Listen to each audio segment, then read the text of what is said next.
And we're back with our review of the sixth Hillary Duff nudes. What?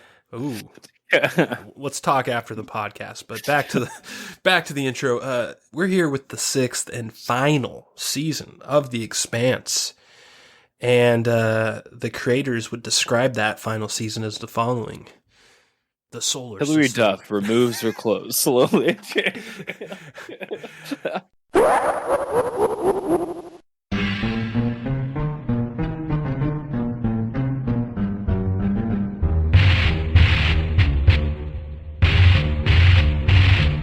Put on your big Hollywood sunglasses and light the torch, because it's cellar time.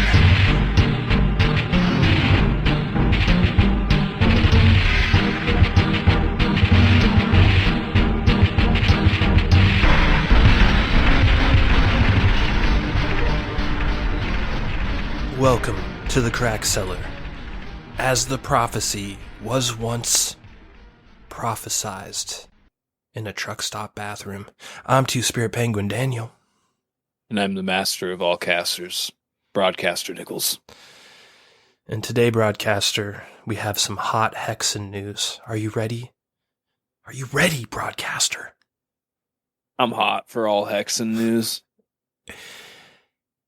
So, our boy, Phil Spector, is that his name? Spectre. I bet you he wishes his name was that. It sounds like a fucking mercenary name.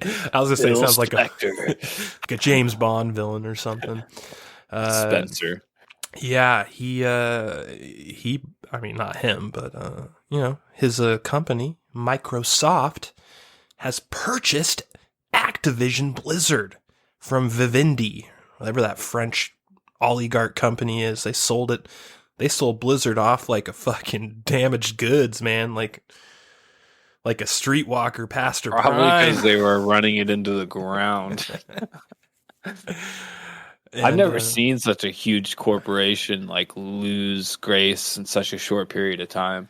Yeah, I mean, Call of Duty went from like the biggest moneymaker ever to like one of the most criticized games that exist today. Like the criticism against Call of Duty, Diablo, Call of Duty, all like fucking hero to zeros. Yeah, the last like reviewed game that Blizzard released was Overwatch in like 2012 or whenever the fuck Overwatch came out. It's been a while.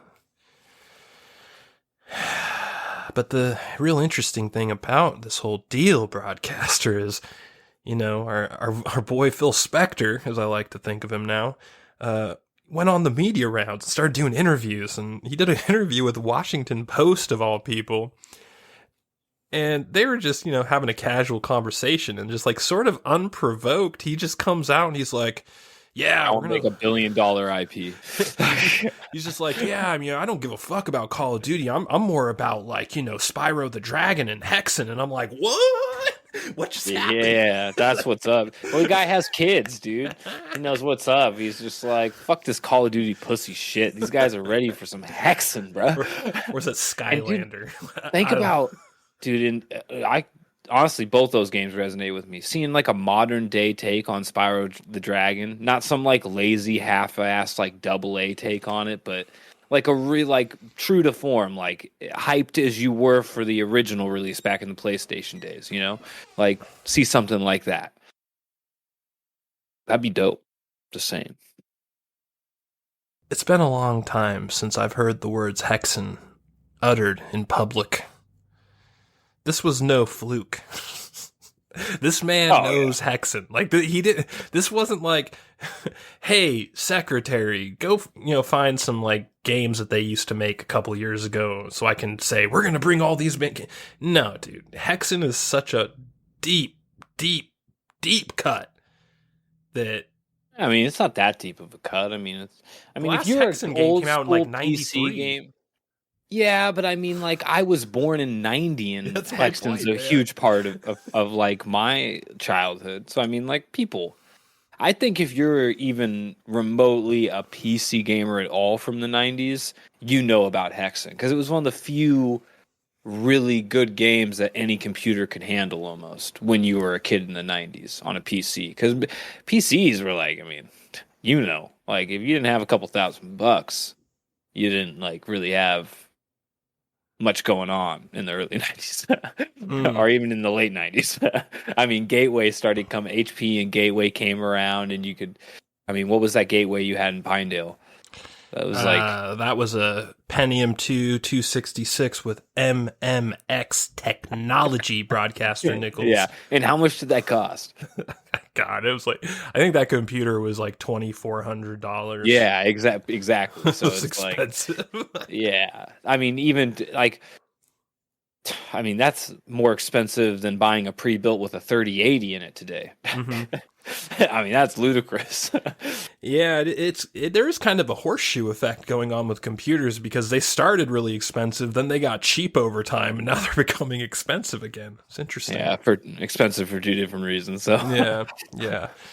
Well, man, I just got to say, like, I'm so psyched about this deal now only because of that one interview where he just throws Hexen out there. Because how many times have me and you talked about, God, don't we wish Hexen would make a comeback? Like, why we're talking about it a week before this news drop, and it makes me feel like we live in a simulation because we were both like, I was like, dude, I forget what I said. I said something about Hexen, and you were like, dude, Hexen, and I was like, what if they just like, would the world be able to handle a Hexen drop? And then fucking Phil Spector over here, self Twitter drop. He's just like, Hexen's the shit. I just bought Activision. What?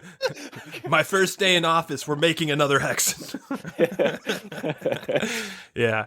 Well, I'm fucking psyched now for this deal because it seems like Microsoft isn't like, we're just going to do status quo and, whatever they were doing before. It seems like they're going to be like, nah, we're going in a new direction.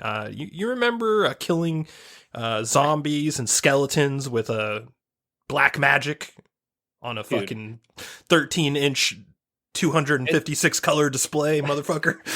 Dude, it's still one of the most iconic FPS views of all time. Seeing one hand just like burning with a magic and the other hand with like a sword with blood on it, and you're just like, oh shit. Yeah. I'm about to do damage. Yeah. And I think we talked about this before, but I'm pretty sure that one of the primary influences of Destiny was Hexen. No doubt. So maybe this new Hexen will be a Destiny competitor, but like more of a horror-based version. I mean, fuck, dude. How sick does that sound? Yeah, I mean, it could go both ways, to be honest. I'd like it either way. It could be like an indie-style game, lower budget, more true to form, or it could be like a totally modern-day take on it, like that competes with AAA games, I guess, if that's the way you want to put it. Yeah. But, I mean, the only reason I just don't want to even think about that type of shit is with modern day anything comes modern day failures and features, like monetization. And I mean, just think about the battle passes. It just exactly. It already nauseates me right now thinking about like, how are they going to put a battle pass into Hexen? Like, what, it's like, God. Yeah. Well, what do you think? What's the most out there franchise you can think of that they might bring back other than Hexen? Because it seems like that's going to be their thing, is they're just going to dig into the vault and find some like classics from back in the day. You got any ideas of what else they might pull out?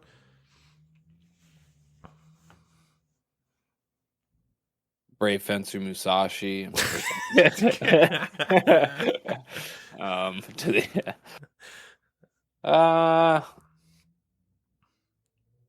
I don't think they really have like a really deep. I think the deepest they'll go back probably is Starcraft and Warcraft RTSs. I'm sure they'll probably.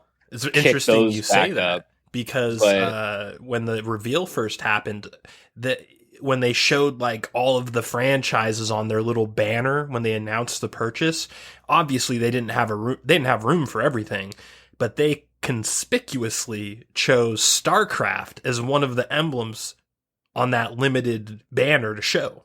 Yeah. So I think you might be right about Starcraft. I think we might be seeing Starcraft 3 soon now. Yeah, well, Starcraft, the brand, just has huge esports potential. and that's a really big growing sector in the gaming industry. Yeah. That Activision Blizzard did not take advantage of at all. So Microsoft being, I assume, a lot smarter of a company, I think that's going to be their angle, particularly with StarCraft. Yeah. Because StarCraft's already been, I mean, it's had its time to shine as an RTS again in somewhat new generation tech, even though it's like 10 plus years ago now. But still, I think Warcraft and what was the other one I was thinking of? Warcraft and dang it, StarCraft. No, there's another game I was thinking of that. Diablo. Well, Diablo. That's interesting now. Now that I'm really thinking about it, I wonder. Bobby Kotick blamed the same. Did you see the Bobby Kotick interview that he did? No. Dude, he did. I forget where he did the interview, but he did some interview like 2 days after the sale. And he's like, yeah, I had to sell the company because Diablo 4 got delayed. It's, like he just started blaming Blizzard, basically saying, oh, it's Diablo 4, it's just not going to come out soon enough. So I had to sell. It was like one of the weirdest, like, fucking explanations for a $70 billion sale I've ever heard in my life. They totally just pinned it on Blizzard. Or Bobby Kotick did anyway. And he also acted like he was the one driving the sale too. Like the way he said it is almost like the whole sale was my idea. I was 100% behind it. It's all me. Like he's really trying to take credit for that. That's weird. And it was a weird interview. But they have to. Microsoft can't just leave Warcraft 4 on the ground.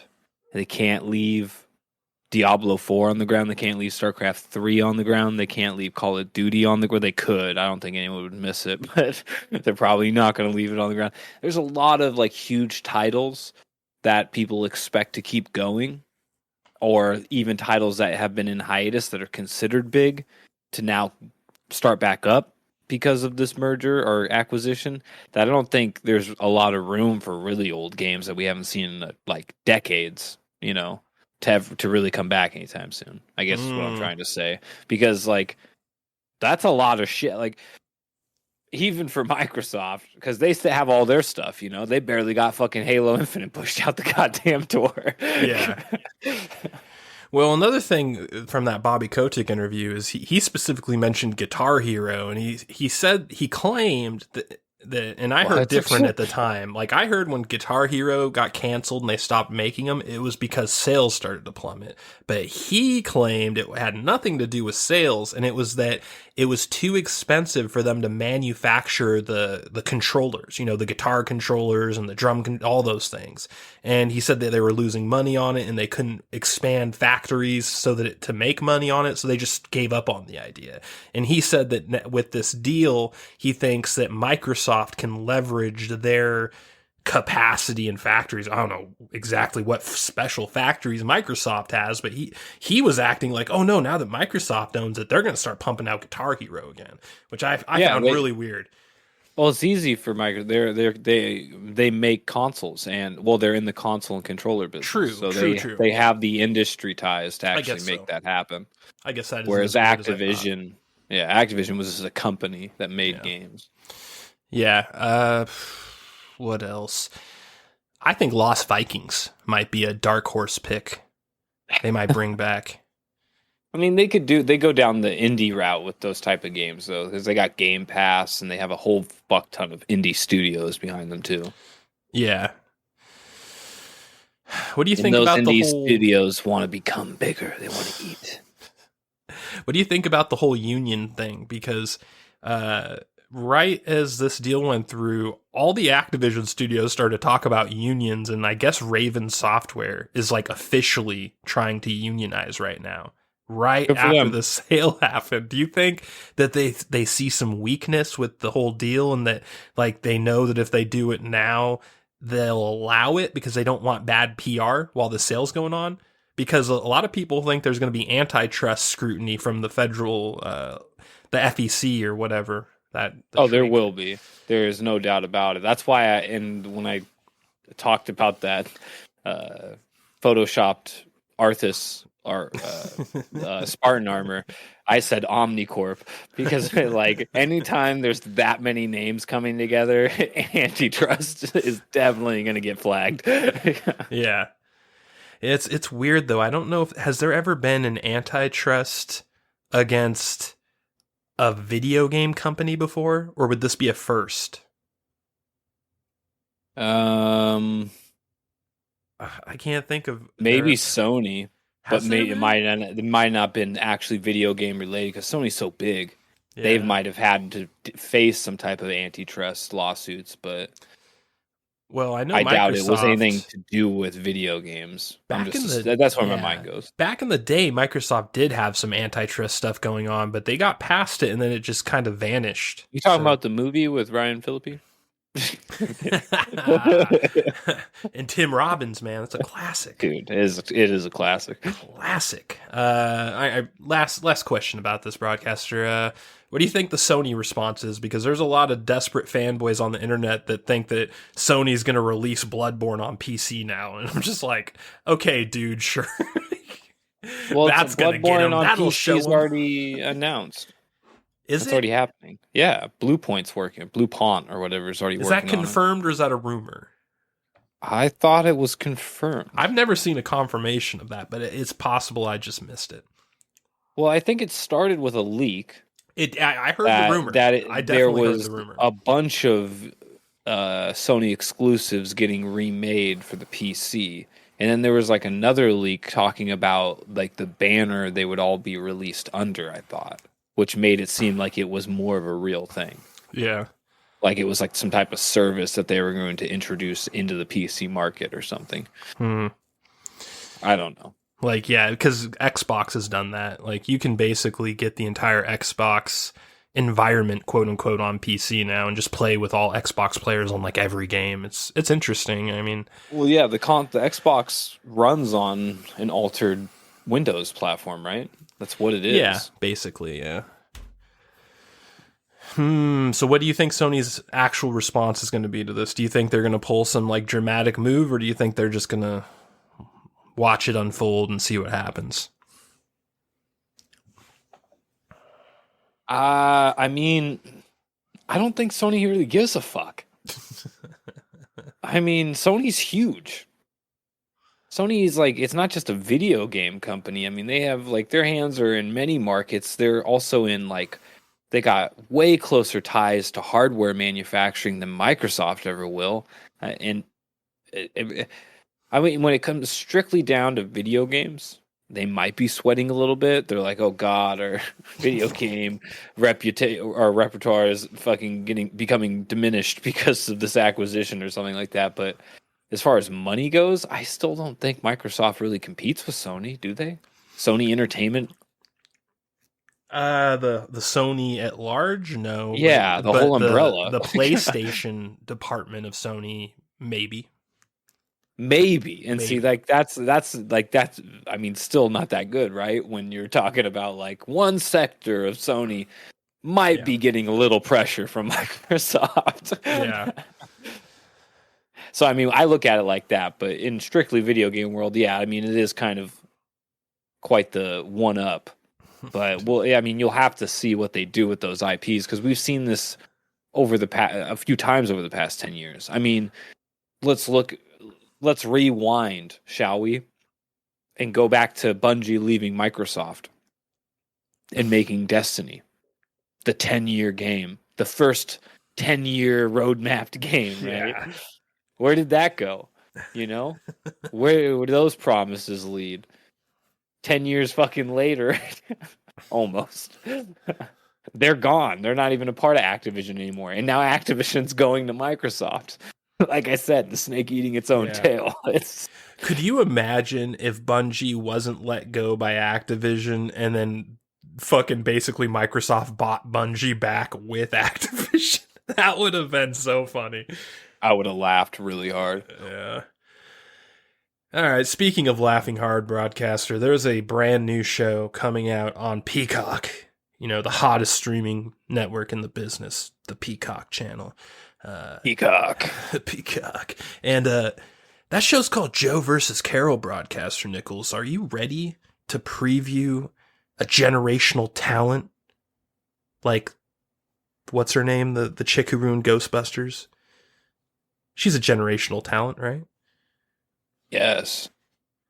Do you think she might bring a comedic aspect to Carole Baskins? No. I wish she kind of looks like one of the fucking chicks that got shot in Monster. Oh, damn. That's darker than I thought you were going to go. Well, on that happy note, Broadcaster, would you like to watch the trailer? No. Too bad.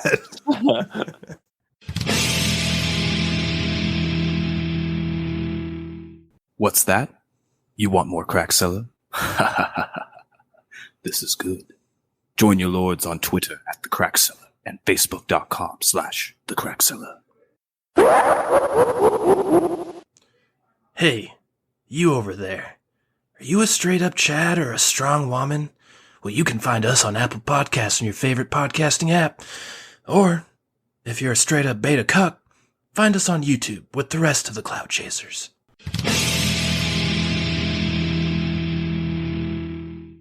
This is who we've been after. Whoever you are, we're coming for you. Already better than the Ghostbusters 2016. I don't like this bitch's eyes, dude. Carole Baskin! I thought it was hilarious. It was fucking hilarious, wasn't it? Who the fuck's that guy? Miles gotta be laser focused. I know if we can just sit down and talk, we can come to an understanding. Wait a minute. Did they get a real crackhead to play fucking Joe? So it's war. That's real crackhead energy right there. Oh, shit. What? Oh, McLaughlin. You didn't tell me McLaughlin was in here. Bro, they got Okay, Paul alright. Atreides Peacock to got play. Peacock got a strong McLaughlin in here. They got fucking Paul Atreides to play the tiger food guy. The guy that got fed to the tigers. Wait a minute, is that who he was playing? Yeah, dude. Her husband? That's the husband. Wait a second. Damn, they did him real good because that guy was old as dirt in the fucking real Wait a show. Dude, Paul Atreides mastered the way of the spice and gave birth to fucking Leto the Second. Who you can't you can't be doing him like this. You can't get fed to tigers. Wait a second. Okay, so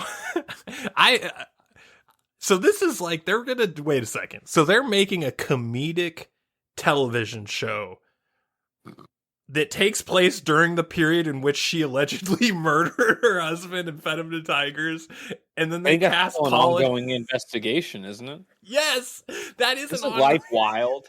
Isn't life wild that like people have no shame? They're just like, yeah, we know this bitch is shady, but it's a good show. Let's make a good show. I thought this TV show was going to be taking place during the same period in which the Tiger King documentary kind of played out, aka post tiger food, after the husband was dead. But if they're actually doing a comedic show about that before period, that is a bold choice, Cotton. That's where the content's at, bro. It's about content. You know what I'm saying? Everyone wants more content. And this is coming out in March 3rd. That is close. That is 2 months away. Less than 2 months. Like a month and a half away, man. Holy shit.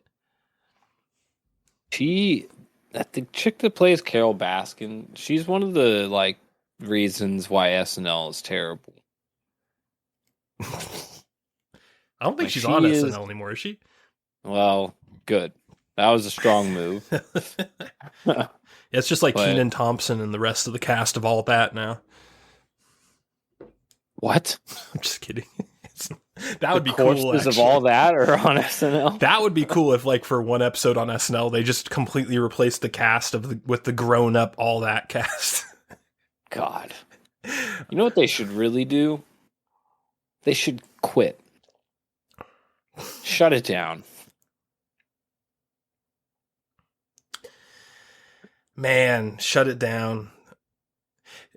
Do you think this show's going to be a comedy or a drama? Because you think with Kate McKinnon it's going to be quote unquote comedy, but then you look at the subject matter of the timeline in which they're choosing to portray, then you think drama. How insensitive do you think this? Like, is this going to be like a legit like dark comedy? Like, what do you think this is? For sure. That's the only way they could take it, because that's what the original Tiger King was. I mean, it was kind of tragic. It's fucking white trailer trash people living in, what was it, Florida? Where was this at? No, originally? It wasn't Florida. It was like, well, wasn't it like wherever it was, Tennessee, I mean, like, or something like that. I thought it was wherever it was, like, these people are like not civilized people. He's crackhead. He was a homo crackhead who was trying to fuck like multiple of his employees. His employees themselves were clearly drug addicts and amputees. Some of them were amputees. Like, the only good dude was missing both of his legs, I think. Yeah. Right? Like, he was like the only even-keeled guy, his old best friend, and he was missing both of his fucking legs. Like, these people, they're not like high functioning. I think that guy just died too. The paraplegic dude. I think he like just died. Salute to you. Yeah. Rest in power. Yeah, a lot of people have been dying recently, man. They probably got the booster. Dude, I'll tell you right now, not to go off too much off subject, but when we were playing Halo last night and we were talking with our two playmates, I should say. One of them. Don't say it like that, please. Talked about. One of them was talking about how he didn't feel good still long after the booster shot. A week. Fucking him up. He said it was fucking him up, and I'm just thinking, I'm staying silent. You know, I don't want to make him feel bad. You know, I'm not going to put that type of energy on him. But at the same time, I'm thinking in my head, I'm just like, I mean, just listen to what you're saying, dude. The thing that sounds like you took poison. Yeah. And you just don't want to admit it. And I don't know if he was exaggerating or not, but he said that he had a fever for 5 days. Yeah, if you have a fever for 5 days, I think you're supposed to go to the hospital, right? Isn't it like past 2? Yeah, something like that. Like, yeah, I raised an eyebrow at that myself. Yeah, but you know, it's so sensitive talking about this shit with people, because you just know, like, if you bring anything up with them that isn't like total mainstream accepted viewpoint, that they could just snap. And there's so many people lately that have been telling me, don't want to play Halo with us anymore. Can't have that. They're like the only 2 people that play Halo, so we got to protect the Covenant. Yeah, this is a protected class, people. Okay, their names will not be disclosed. Yeah. But, man, I've had a lot of people come to me and talk to me about getting a booster shot lately, and all of them had adverse reactions. Like, not like I'm dying or anything, but all of them got fevers for multiple days. All of them were basically borderline, I need to go to the hospital. And I'm just sitting here like, this probably is to protect against Omicron, a cold, basically? Like, we're not even talking about Alpha anymore or Delta. We're talking about Omicron, and it's like everyone agrees, even the mainstream media agrees, it's like a cold. So what the fuck are we doing? We're dying. We are dying, broadcaster, slowly or fast, depending on your vaccination status. That being said, broadcaster, how many episodes of Joe versus Carole do you think we're going to get this star-studded season? I'm not watching this crap. You're not going to watch? Dude, you got to watch the first episode. Come on. I might. You owe Kyle MacLachlan that much. One episode. Oh, yeah, I forgot. Kyle MacLachlan's in already. Yeah, I already forgot. Shot. The guy's a ninja, dude. He comes in the last second. He puts his finger up. Shh, baby. Oh, man. I'm Kyle MacLachlan, baby. Do you think this is a little too late, though? Because Tiger King was popular a year ago, and that popularity has faded dramatically. Do you think they're a little too late here? Astro World already happened, dude. Yeah. Fucking Nos. What was that guy's name?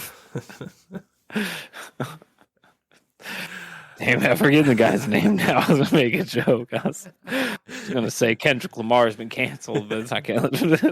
I don't know these rappers. Anyways, guys, Afterworld happened. No one could think about this shit. I mean, come on, guys. I'm not Joe Montana, okay? I make mistakes. All right, broadcaster. Well, this is the Crack Cellar, and in the Crack Cellar, we're known for our crackpot theories that bear absolutely no resemblance to reality. Just, see our Matrix predictions. What? Yeah, exactly. In that spirit, broadcaster, what is your crackpot prediction for Joe versus Carole? I think that Kyle MacLachlan's old man character actually isn't dead. That he was actually fucking Tiger King. Oh, shit. And Carole found out. Right?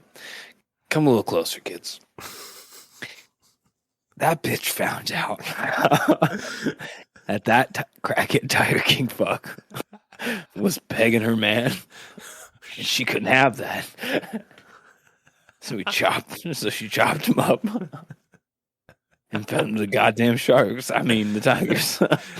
I mean, that's pretty plausible. Like, the fact that Joe Exotic was so sure that she chopped him up and fed him to tigers. Like, he was really sure about that. Like, almost like he had insider knowledge. Yeah. Maybe it was... I mean, the sheriff came over to her house a week prior while they were shipping in gigantic tanks for sharks.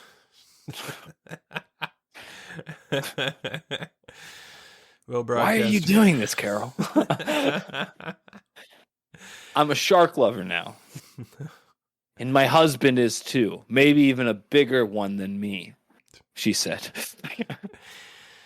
Well, broadcaster. That was the last thing we heard. Not bad, not bad. I think my prediction is going to be a little different, though. I think that guy hated Carole Baskin so much that he said, "You know what, Carole? Fuck it.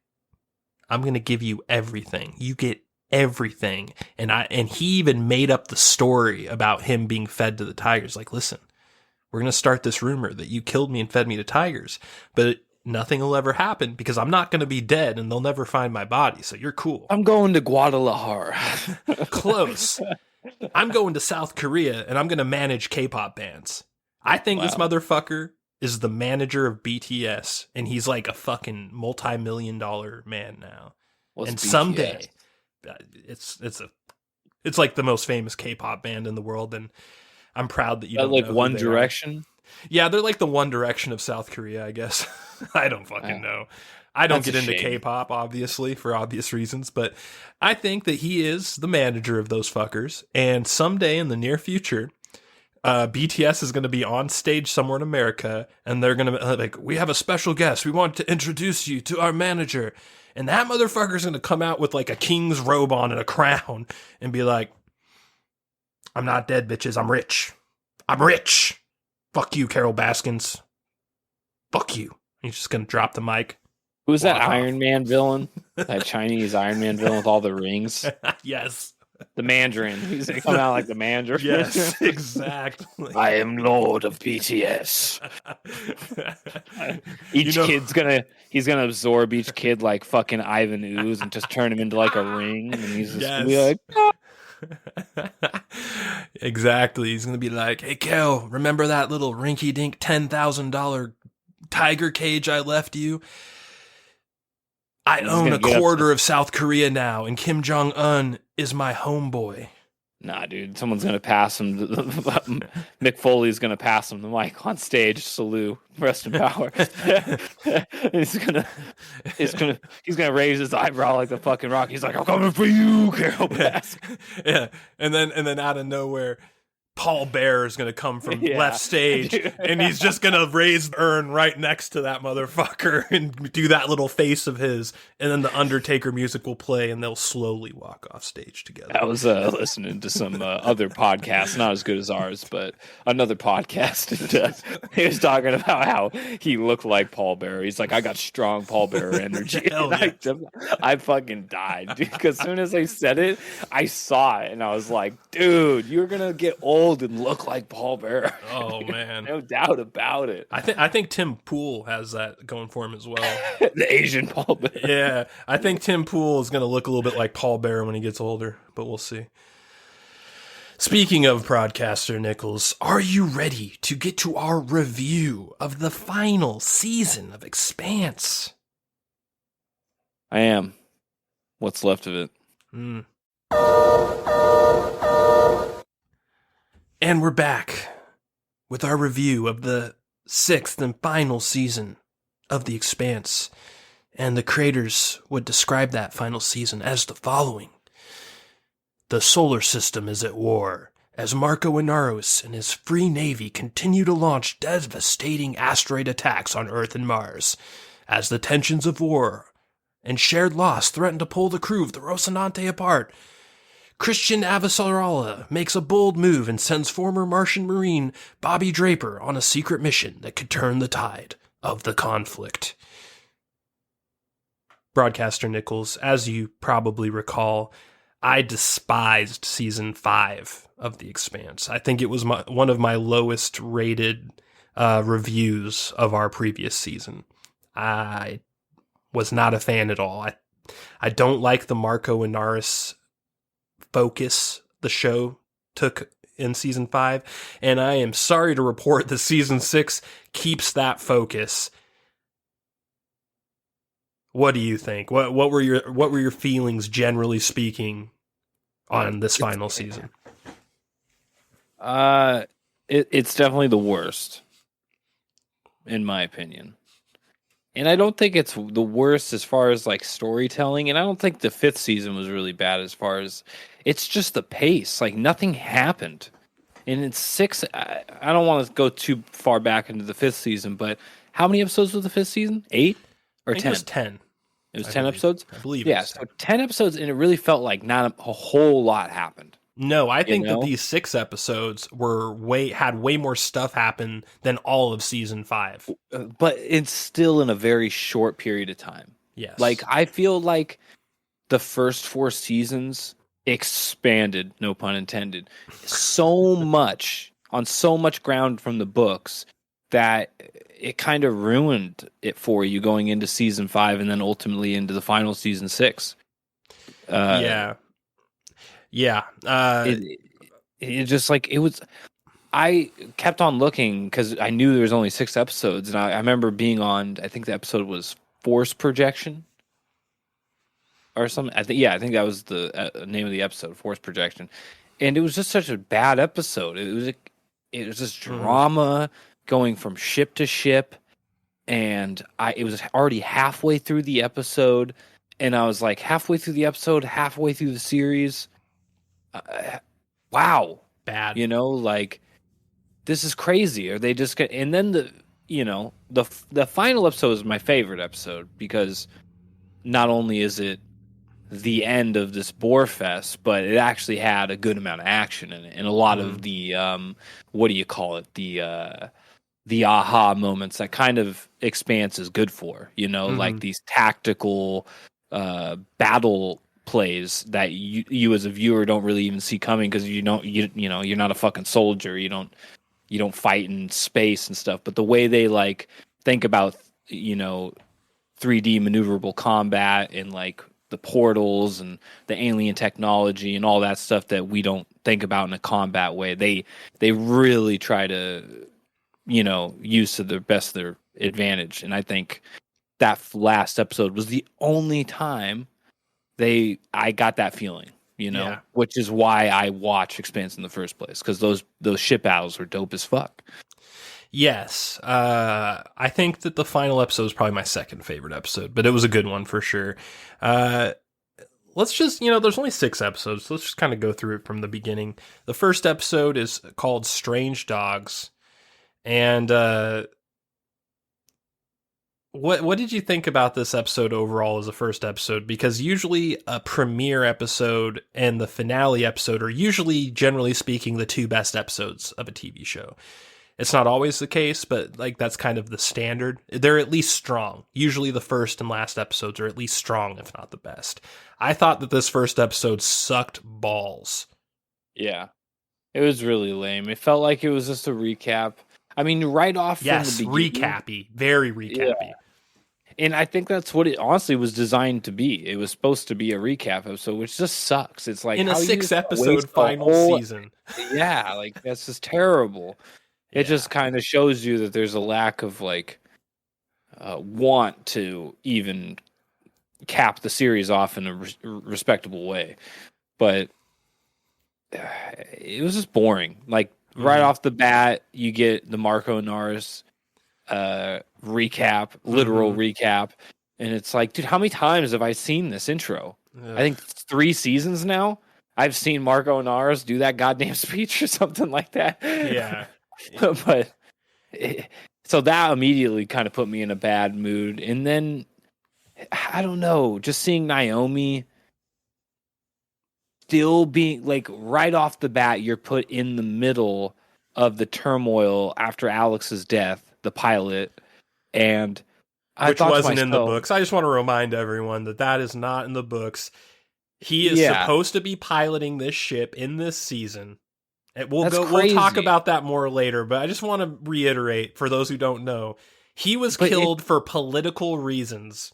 For Me Too bullshit, which was, by the way, never proven in court. It's been totally buried, but they fucking fired his ass and completely changed the story to accommodate some bullshit politics.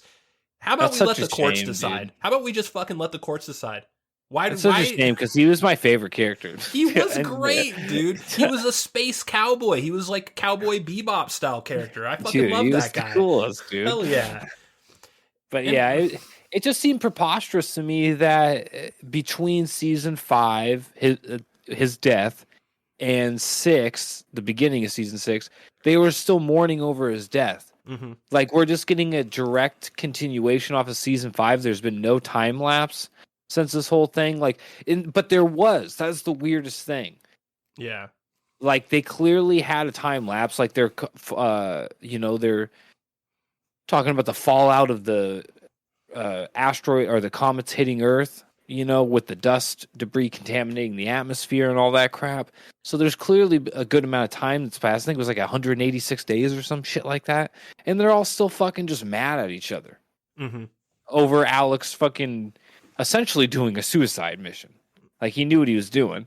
He sacrificed himself to save Bobby, essentially, and whoever, Madame Servala was. I forget how that really played out, what was going on there.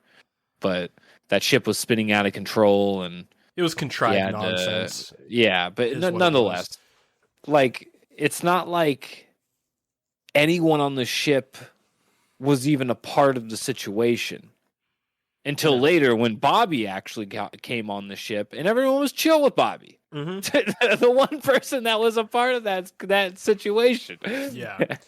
Yeah. The whole atmosphere on the ship just seemed like on purpose, and to delay and really draw things out and not make you need to have like anything interesting going on at Rosinante, which is one of the main focuses of the series. That's my biggest problem with Strange Dogs. Only about, I want to say 20% of this episode is about the Rocinante. There is so much exposition with Avasarala and Bobby on Earth, and then fucking Marco and Philip on fucking Ceres. All this bullshit exposition nonsense crap that doesn't matter. This is an episode of nothing. This is like a Seinfeld episode. It's about nothing. It really is. Oh, I fucking hated it, man. And what'd you think about we forgot to talk about Drummer and her polyamorous fucking relationship that they focused on weirdly in the season for no fucking reason. What'd you think about that? Getting all fucking melodramatic early on. Like, we're not like you, Drummer. We're not warriors. We're gonna go and hide. And it's like, what the fuck is this? Yeah, I mean, it's just like everything else. It's just kind of like weird fallout that doesn't make sense coming from season 5. You'd think like all these guys would like have resolution after like a lot of their friends dying, and like, because I mean, it wasn't that long ago. So the whole point of season 5 for a lot of these characters were, you know, like becoming stronger and like not wanting the boot around their neck, and like seeing that just because they don't want to be under Earth rule is no reason to join like a psychopath like Marco. And then, you know, they lose a bunch of people. Like, what's his name dies? I forget, the old man. Drummer's mentor, essentially. Skinner? Was that his name? Skimmer? I forget his name. God. The guy that she got her ship from. Yeah, I forget his name too, and I fucking love that guy. But I can't remember. Marco his name executes him. I forget I forget the guy's name, but he's an old belter pirate. Mm-hmm. But it's just like all these characters on her crew had resolution, you know. And then coming to this episode, it's just like, or this season, it's like, no, not really. They're all falling apart. Yeah. Strange Dogs, I think, is one of the worst season openers ever. And when I first heard the final season was going to be 6 episodes, I said, good. It's going to be high and tight. They're going to cut the filler bullshit. They're going to cut the nonsense, and they're just going to, you know, fucking boots to the ground this bitch. Totally wrong. This season was like 40% filler. And Strange Dogs is probably one of the worst offenders. Yeah, I think it's the worst episode in the season. For me, it probably is too. It's kind of, I think the 3rd episode is really bad too, but yeah, Strange Dogs is definitely in the running for worst episode of the season. Now, episode 2, Azure Dragon, on the flip side, is one of my favorites of the season. Yep. What do you think? It's top 2 episodes, definitely. The last episode and Azure Dragon are best episodes. Yep, those are my 2 favorites as well. Because what? They have the most action. What kids? Wow. And also, the Rocinante is actually in the majority of the episode. Go figure. Yeah. I'd say like 75% of the episode was Rocinante and all the characters you actually like, and not. I mean, there was a little Philip bullshit and a little drummer bullshit, but it was mostly Rocinante. And it's unavoidable. Yeah, it's unavoidable in this whole season. But as far as the pacing of Azure Dragon, it was the best. Yes. Like, the way it stepped from each scene was good.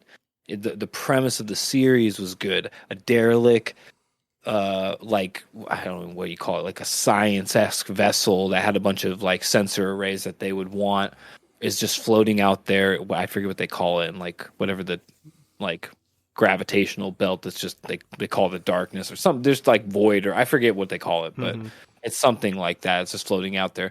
Turns out, you know, to be this critical ship to Marco Sonaro's plan to control the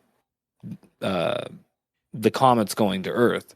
You know, so it's just it was the ship sending all the comets, right? Yeah, it was, but it's just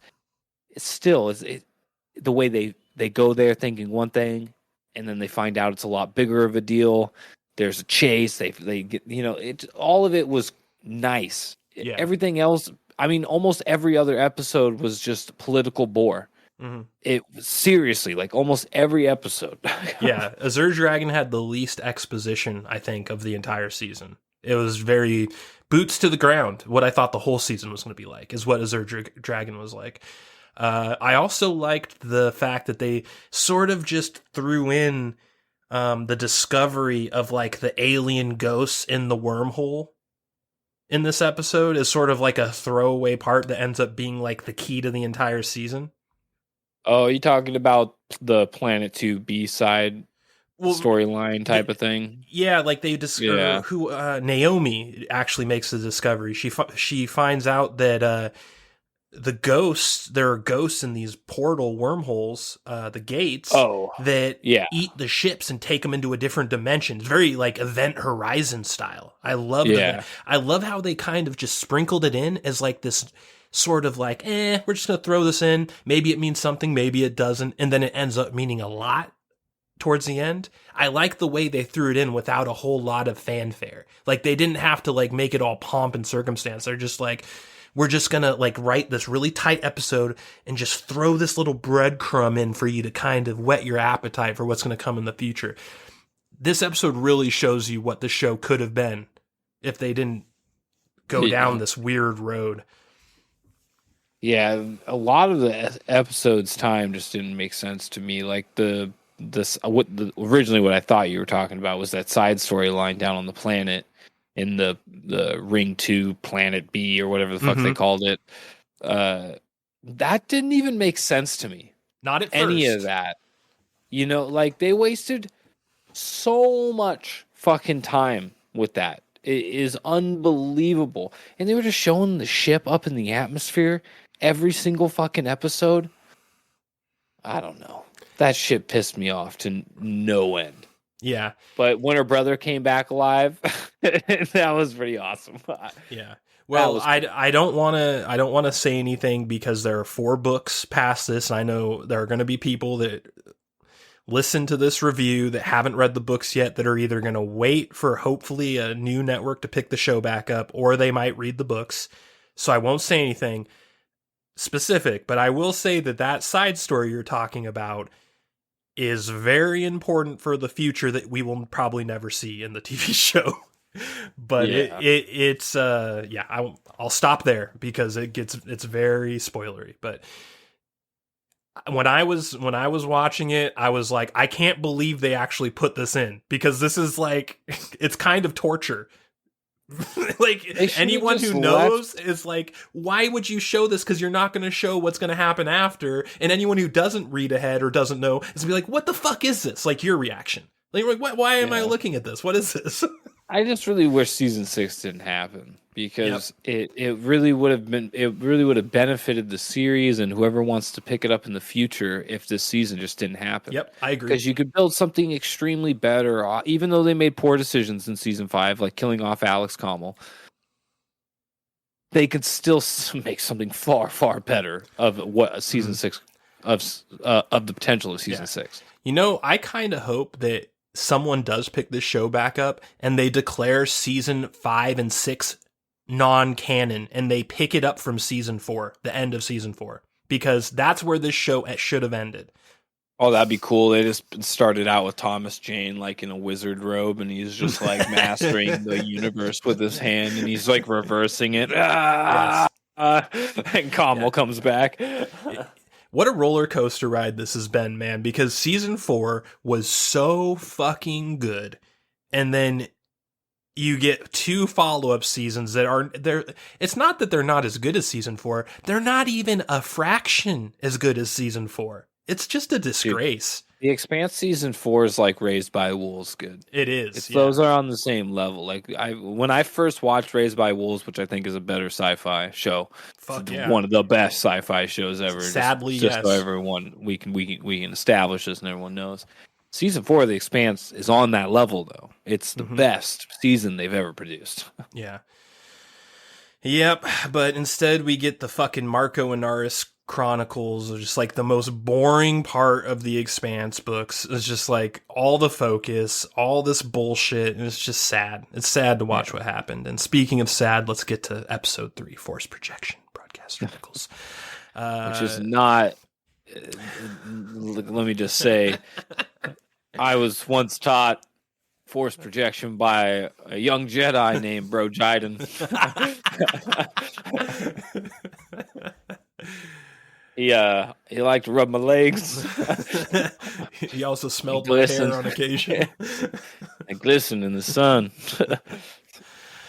So this is the episode where Avasarala decides to go to Ceres and take it back from Marco, just to realize he abandoned it and booby-trapped it. And there's a lot of bullshit with Philip and Marco, and like, you know, them arguing and having, it's dad and father arguments, but like with Napoleon of Bonaparte, like type shit. You're just like, I'm not buying any of this. I don't know. Force project. Correct me if I'm wrong. Force projection at the end is where the Rocinante fights Marco's ship and Holden duds the torpedo. Or was that the next episode? Yeah, no. This is the end of Okay, good. Yeah. This was the dumbest fucking shit. Well, yeah. Right at the end, I think, of 3 is what you're talking about. Yeah. Because they run into battle. Yep. okay, first of all, Holden should not be piloting this ship. No. He's not supposed to be piloting it. This is all contrived nonsense. And for Holden to be like, oh, I can end the most devastating war in Earth history, take down one of the most evil people, murderers since Mao, what's that guy's name?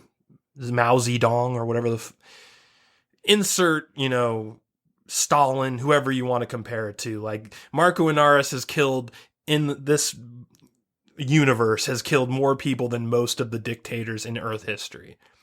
And he's like, nah, my girlfriend will be mad at me. Are we really supposed to believe that? Shocker, kids. At the end of the season, they do just that. They take both of them out. God. And they cry just like they would have cried in Yeah. episode 3. They needed to make 3 more episodes for some fucking reason. I don't know. Just the whole season didn't make sense. But yeah, it was a dumb season. And even Amos, I feel like Amos in the next episode, like when they're repairing the ship on the outside.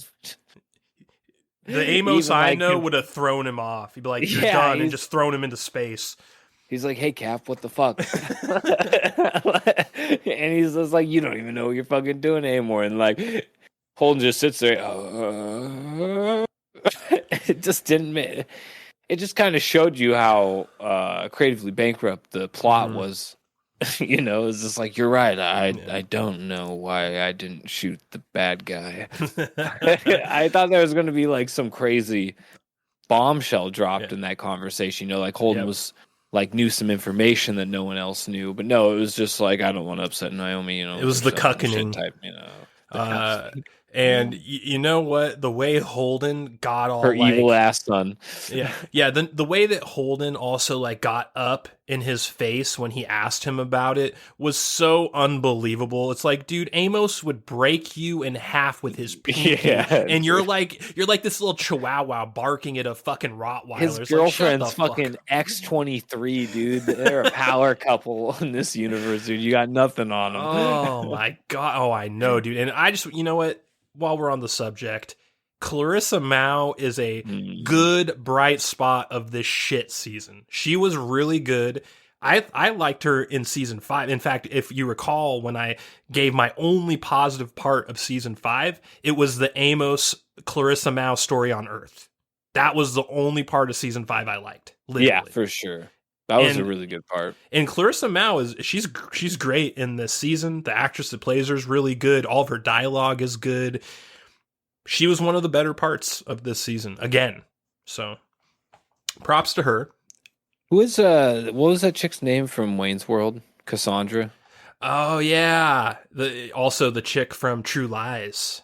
Ah, yeah. She was prolific in the 90s. Yeah, I don't remember either.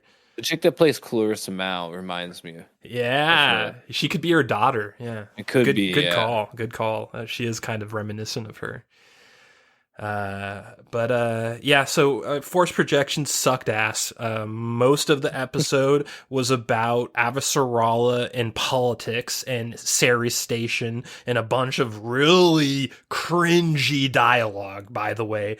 Dude, some of the cringiest dialogue this show has ever had is in this season and in this episode and in the coming episodes with Avasarala and the Belters. Like when she's, and I don't think it's in this episode, but I think it's the next one where she's like talking to Drummer or someone and she's like, I know you'd all hate me because of the things I've done in the past. I agree that you should hate me, but now I want you to be my friend. It's just like these really just contrived, I don't know. I think the actress that plays Avasarala is good, but the writing they gave her character this season blows. That's all I'm going to say. It blows chunks. Yeah, well, her character was really cool because the characters around her, like she was a politically driven character with a bunch of backstabbers that are around her initially, and it was cool to see her navigate around that. But her the peak of her character plot line kind of was in season 3, or maybe a little bit in season 4 a little bit, but nonetheless. Yeah, it's just like they just kind of try to keep it going. It didn't make sense, especially with like that white dude. It was so funny. Like Gareth is his name. I laughed because I was looking at his names on. If you hover your mouse, it shows you like the character names and the actors or whatever. And I noticed his name was Gareth. I was like, damn, she don't like Gareth, dude. Gareth just got told off, dude. And like, I think it is. That's the guy that looks like Gollum, right? He looks like the guy who plays Gollum. No. That's you're talking about the Belter captain. No, I'm talking about her like general guy. Who's the actor who plays Gollum? What's his name? Oh, I don't know, but he's pretty. Have you ever seen him without what he looks like as a human? Yeah, I thought that he looked just like the Gareth character, but maybe I'm tripping. He at least reminded me of him quite a bit. I just don't think so, but yeah. All right, man. Well, moving on. Let's get to Redoubt. The next episode 4. This is the episode where we already talked kind of about where he's confronted by Amos on the repairs, and we have more exposition with Avastral and Ceres, where the whole like, I want to be friends with the Belters now. Ignore my evil torture and crap I used to do. I'm changed. Reminded me of South Park. Remember in the South Park movie? I can change. I can change. Like, that's what it reminded me. And then we had the coolest part about this episode was Drummer's little invasion of Marcos's supply depot, and the only reason I liked it is because they did something cool. They made one of the guys that went on it was Drummer's like polyamorous boyfriend and like her polyamorous couple, and he gets his arm crushed, and they have to cut it off right there, and with the polyamorous girlfriend there too, and she's the one who has to amputate his arm, and it's gory, dude. Like, yeah, it was fucking. Dude, the whole episode was gory, dude. Yeah, I was like, dude, that is some real If there's one thing this season got, it was gore. Yes. Because fast forward all the way to episode 6. Ooh. When you see that motherfucker's head come clean half off. Yeah, dude, with man. that bullet that comes from through the ship, you're like, dude, it was so brutal. I never seen anything like that in Expanse. That was fucking... Anyways, that is definitely going backwards to Redoubt. The arm was pretty brutal. It was no RoboCop too, but I mean, but that was the only real good part of this episode. After that, we're just immediately back to like Philip drama with Marco. Like he gets demoted, I think, and he's like scrubbing the decks with like some dude who misses his brother on Ceres and.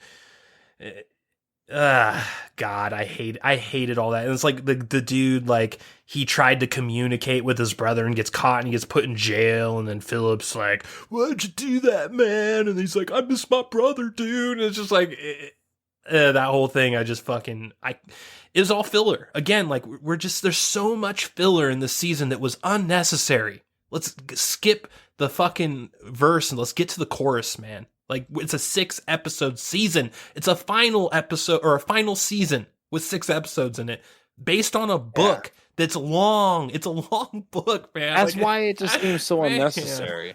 That's why the whole thing just seems so unnecessary because it's not a complete season. It's not really talking. It's now going Game of Thrones style and making its own content up. And it sucks. Mm-hmm. And for no reason because they're not going to. This is their last season, and then someone clearly might pick it up. Who knows? And I hope so. And it's like such a waste of money for Amazon. Unless they were that's only they had like an obligation to do it. That's the only reason why I think season 6 happened. I think so too. Some type of contract that say that they had to at least do 6 episodes with a certain amount of time, and they hired like the cheapest writers they could. Came up with a shallow storyline. Yeah, I'm going to interrupt our like episode by episode analysis just to point out a theory of mine. And I think the man who saved this show, his name is Jeff Bezos, and he is actually a fan of The Expanse. He read the books. He is a legitimate fan of this novel series. My conspiracy theory is he saw season 5 and he was as pissed off about it as we were. I don't think. And he quit Amazon, dude. Yeah, he Crazy, quit dude. because of this. That's why he quit. He fucking was pissed. He dude. started fucking a MILF. Him and the Mexican boys chick. discussed it, and he was just like, "You're right, dude. I'm out."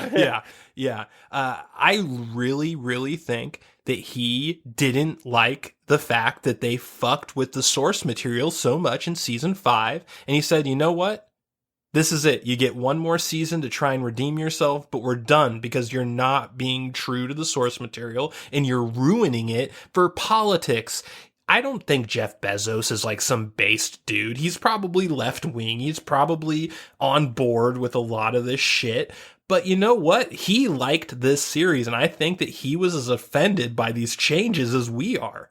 Yeah. I mean, you don't know because you've never read the books, but if you did read them, you would be offended. I guarantee you, you would not. You already don't like it. You just would not like it for different reasons.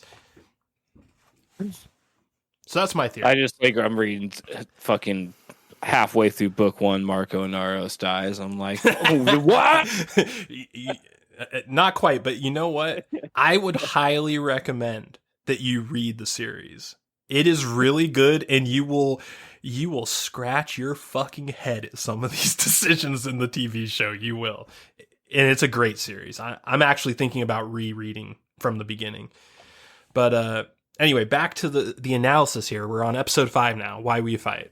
And this is where Drummer shows up with the Marco Inaris supplies that she stole.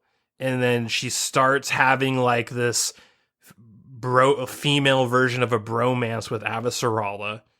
And like they start going back and forth and like they're trying to court each other. And it's really They were cringy. definitely going to scissor. I felt scissoring energy, no doubt. Definitely. And Holden takes his beta energy to Avasarala and starts threatening her. Like, dude, Holden has some really unearned confidence in this season.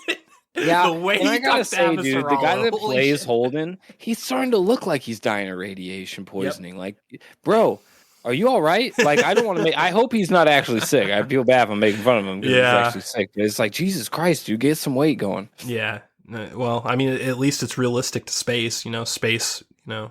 Makes you shrink a little bit, and that's what's happening to good old Holden. Amos is apparently not affected by it. No, dude, he And has Bobby, strong by the way. American DNA. I think Bobby put on like 20 pounds of muscle since the last season. Yeah. She's so jacked in this season, dude.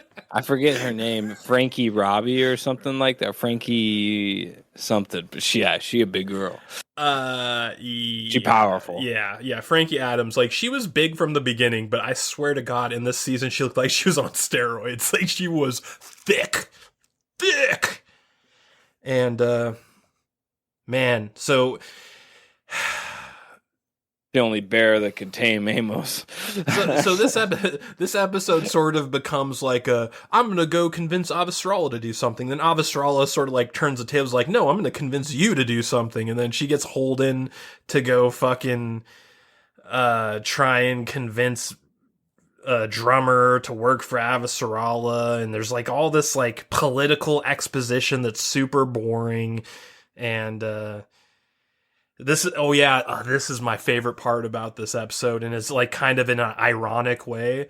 Amos is getting drunk on the station, right? Because he's pissed off that Holden's a little bitch. So he's like, I'm drinking whiskey and I'm fucking whores. That's what he's doing. And I loved that. He even admits it on screen. Like he says it.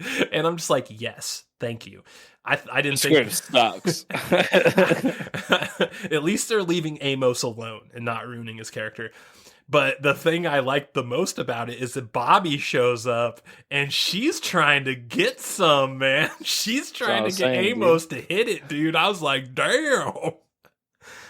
She's like, pick on someone your own size, Amos. And Amos was like, that's right, you are my own size. I'm not down with that. Yeah, right. Jesus Christ.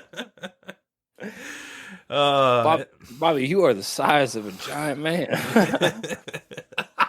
That was a great impression. I like that. And then the episode ends with the Naomi and Drummer thing, which was super weird and awkward, and I hated. What'd you think about that? She like ambushes Drummer on her ship, and like they have that talk, and like it's like really drama-y and sort of it's like your cringy. pain isn't my pain, Oh, and then we're gonna dude. fucking scissor energy. Yeah, more scissor energy for sure. Yeah, no doubt. I mean, I wish they would just, commit. And maybe that's what's wrong with season 6, is they just didn't commit to that high lesbian energy. I mean, there was a lot of lesbian energy going on in this whole season. Can we fast forward to season 6 real quick? I mean, that council at the end, dude, with the chief of the Ceres station and Drummer just standing right next to each other on the table. When I saw that, I was like, damn, look at that lesbian power couple just fucking pushing Madame Avasarala around. Yeah. Well, I mean, we basically described episode 5 already, so we might as well just get to the final episode. Episode 5 was hot garbage, another shit episode. Now we get to episode 6, Babylon's Ashes. Now, this was a good episode. This was either the best or the second best, depending on your mood, I guess. Azure Dragon and Babylon's Ashes both have their own strengths and their own weaknesses, but I think they're both good episodes, and I think if the rest of the season was like these two, it would have been a good season. Even though episode 6 had its cringe parts, and what you were just talking about is one of them. How much did your eyes roll when Drummer had that argument with the general of the Earth, like whoever that chick was who works for Avasarala, and like they had like that super cringy argument at the round table, and then like Avasarala's like, enough of this. This is why Belters and Earthers hate each other. We need to stop. And then they like give each other dirty looks, and then they go back to their stations and start, falling in line again. How cringy was that, dude? That was pretty much the vibe of the whole fucking... Every time it goes to them, that just seems to be the whole vibe. Yeah. Until the very end, when they're just like, you know what, let's just fix this by putting Holden in charge. Mm-hmm. Wow! So basically in this episode, we find out that Marco Inaris has set up the other side of the ring gate as his station that is fortified, where he's going to build a fleet to take over the solar system. And he has these railguns set up that are basically impossible to get through. And they take out it was a bunch of Earth ships, right? In the cold open of the episode. Yeah. It wasn't Mars ships, was it? I can't remember if it was Mars ships or Earth ships.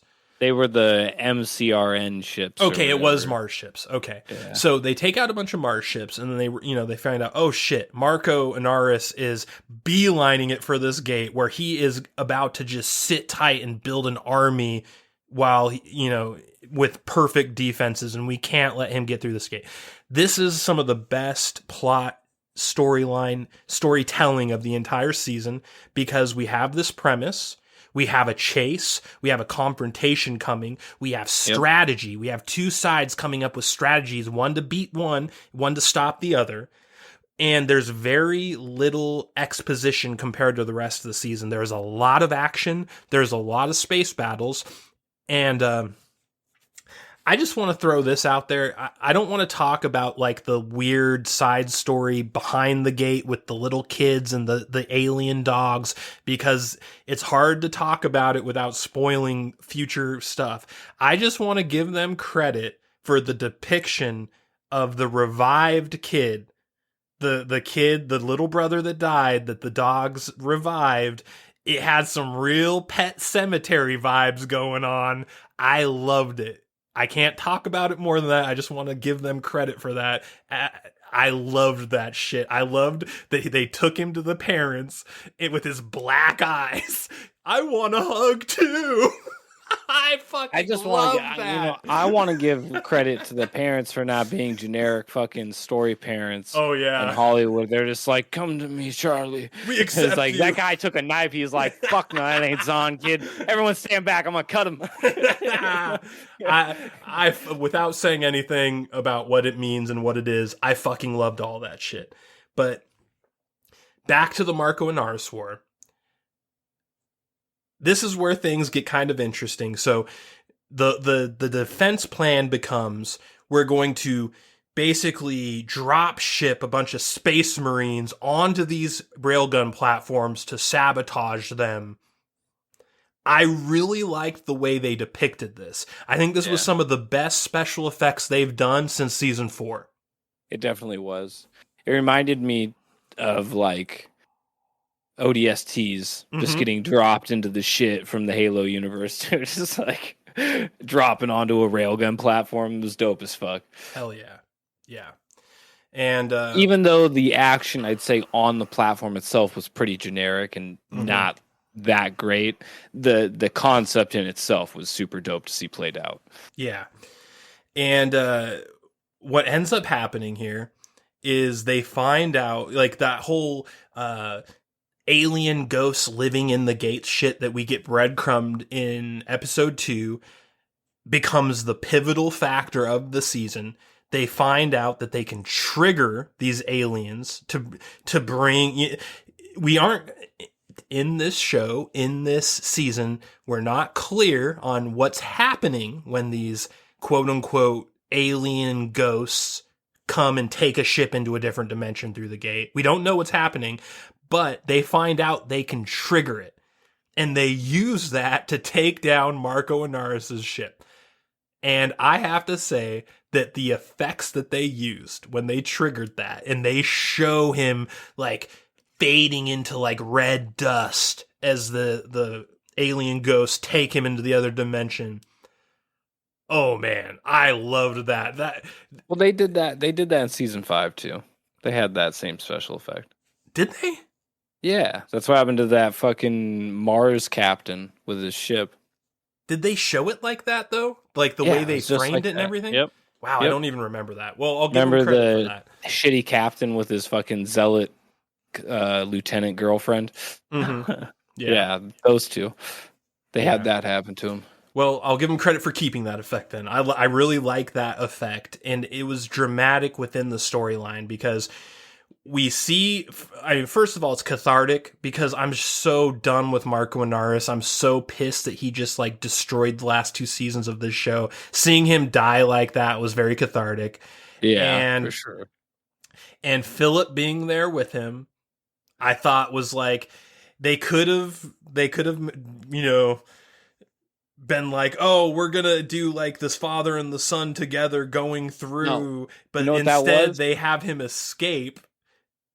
I liked it, but at the same time, I just wonder, like, why are you doing that? Because he's going to be the next Marco Inaris.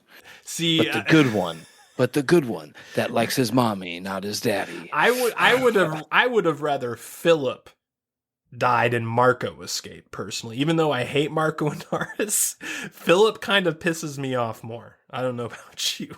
Yeah, his character just really doesn't make sense, to be honest. Like, the way he, like, deals with his drama and stuff, he's just like, yeah, I'm going to shoot my best friend that I served in war with because I'm drunk. Yeah, that was... what? I mean, we didn't even talk about that. That was super cringy. It was just so... What the fuck? Yeah. But anyway, yeah, that's how it ends. It ends with Marco Inaris dying. It ends with Philip escaping in the nick of time. Who knows what he's gonna do? Blah blah blah. And the black-eyed children shall rule the other side of the gate now. With who knows? Who knows what's gonna happen, broadcaster? But I'm pretty sure we'll never see on the silver screen. We will. We will. I have faith. Okay. Jeff Bezos is going to start his own video production company and take Expanse back and Stargate. Oh my god, dude! Could you imagine a stronger broken? nice throw in. I like that. Oh man. All right. Well. Yeah. So that's season 6. I think it was better than season 5 personally, but I didn't think it was a lot better than season 5. It was just a little bit better, in my opinion. Where are you at on it? I don't know if it's better than season 5. I think it's worse than season 5. Wow, Yeah, really? I'm pretty confident it's worse than season 5. Damn. I mean, it did have one good episode of action, but it's just like the idea that this season in itself just doesn't need to exist. At least season 5, you can spin something off of that. The only real tragic thing about season 5 to me was Alex dying.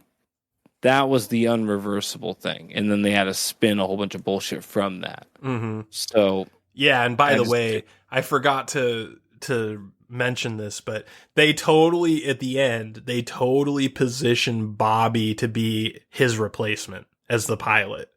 Of course, in the last episode, they do, like, even though they have Holden piloting through the season, in the final episode when they do like the send off where it shows them all on the bridge on like the adventure continues part where they're gonna go off into space and to be continued never.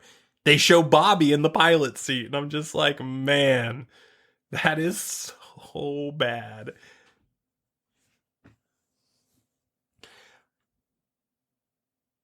Also, we didn't talk about the ye old bait and switch at the end with Holden becoming the camp counselor and then like doing a fucking backstab on Avasarala. What'd you think about that whole thing? Yeah. It reminded me of a Simpsons episode with Homer's dad, the grandpa from Simpsons. There was an episode where he becomes like the president of like the bus union or something, where they basically do the same thing where he's like, I'm the president, but I'm stepping down and this is the president type thing. Is, I don't know, man. What do you think about that? I mean, I thought that whole thing was dumb. Mm-hmm. He just brings it up and is just, and then Avasarala just looks at him and is like, well, what if we make, what'd she say? A separate group. Mm-hmm. All that by stuff. an independent person that's a hero to all. Yeah, it's like, I don't know. Cuckening continues. This stuff just, it doesn't write itself. No. It dies on the operating floor. I think it cements the Holden character as a beta. It really kind of cements him into his form, his season 5, season 6 form.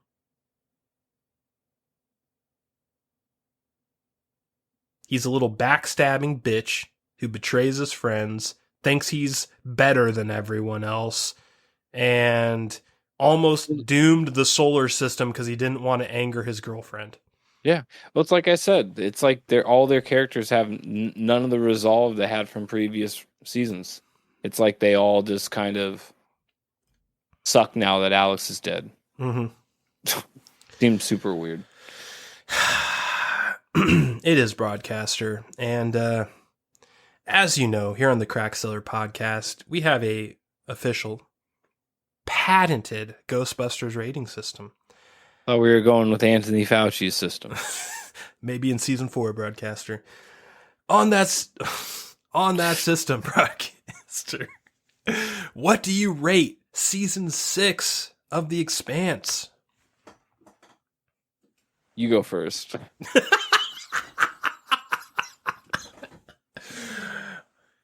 Fucking 60 episodes is the first time you've ever said that or done that. I find that hilarious. All right, I'll give it a Vigo. I'll go first. Fuck it. It's a Vigo. It's poor as fuck. It's a weak Vigo. I honestly, if it weren't for episode 2, it'd be getting a Slimer from me. But I think episode 2 was good enough where it just kind of barely got it into Vigo territory for me personally. What say you? I'm going to give it a Slimer. Yep. Because this thing is not even Slimer. It's the nasty slime trail that Slimer leaves. It's the turd that Slimer left. You know, it's like naming your kid like Gunther or something like that. It's not a good look. Oh, shit. It's bad stuff. Season 6 was unnecessary, like I said many times.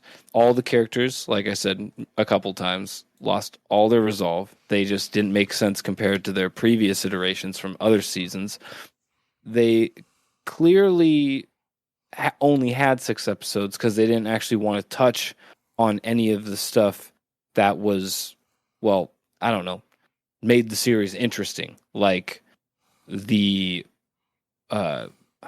proto-molecule, making it just a side B storyline because they knew it was too complicated and it was going to require too much budget, and they weren't going to make another season, so they just teased it. I guess they still wasted money on it for some reason.